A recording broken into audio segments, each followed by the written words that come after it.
Are you someone right now who's allowing perceptions and people's labels holding you back from success in life? If so, this is the episode for you. I'm Laura Lee on your 5-Minute Spare Reboot, and I would like to welcome my special guest with me today, who is the president of AdNet AccountNet, which is a professional staffing and executive search firm that advocates for workplace excellence and equity. And she's also the author of Shake It Off Leadership, Betsy Carullo.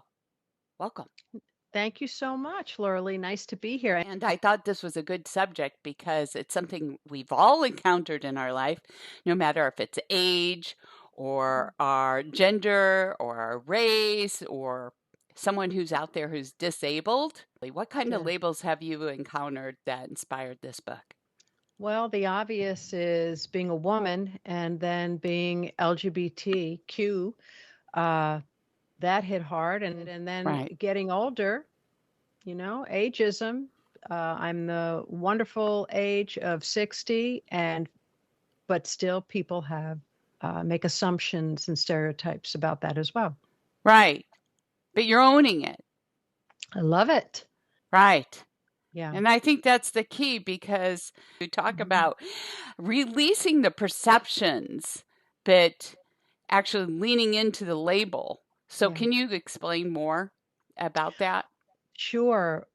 We are who we are. We've been given whatever journey we are, and you have a choice. You can come to a fork in the road and say, I'm going to accept it as a blessing. Yes. And lean into it, or I'm just going to, play that victim role, and it's always going to be hard.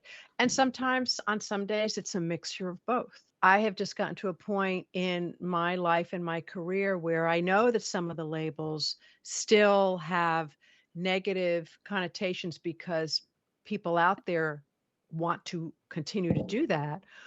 And I can just go along with my life in a majestic way and own it and be proud of it, because the more I'm proud of who I am or what label I wear, maybe it'll melt away the negative perceptions that others may hold. You can sense that person's got that label against you.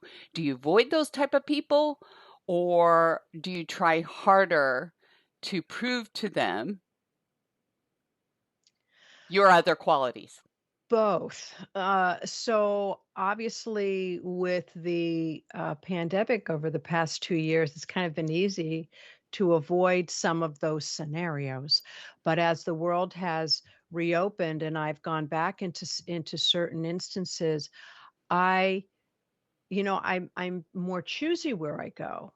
There's times that given the work that I do in the corporate and government space, I can't necessarily avoid someone that has a negative connotation about my gender, my sexuality, my age. But now I don't run away from it. Again, I speak out more about it, about those labels, because it shouldn't matter, and I don't let it hold me back. And if I do encounter someone that's harmful about it, I am going to avoid that, because again, we do have choices whether we want to step into toxicity or healthy environment. Right.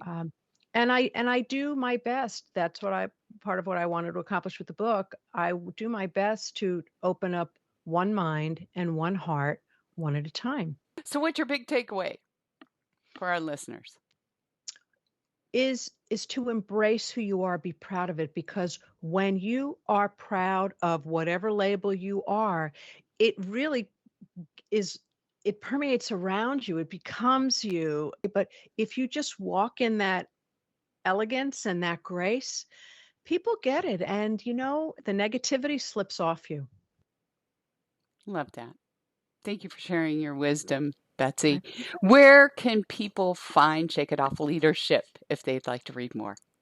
You can go on Amazon. You can also go on my website, betsycerullo.com. Thank you.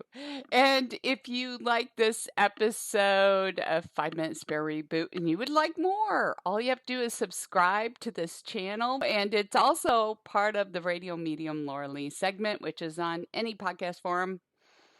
So subscribe to that podcast. and share it. Thank you.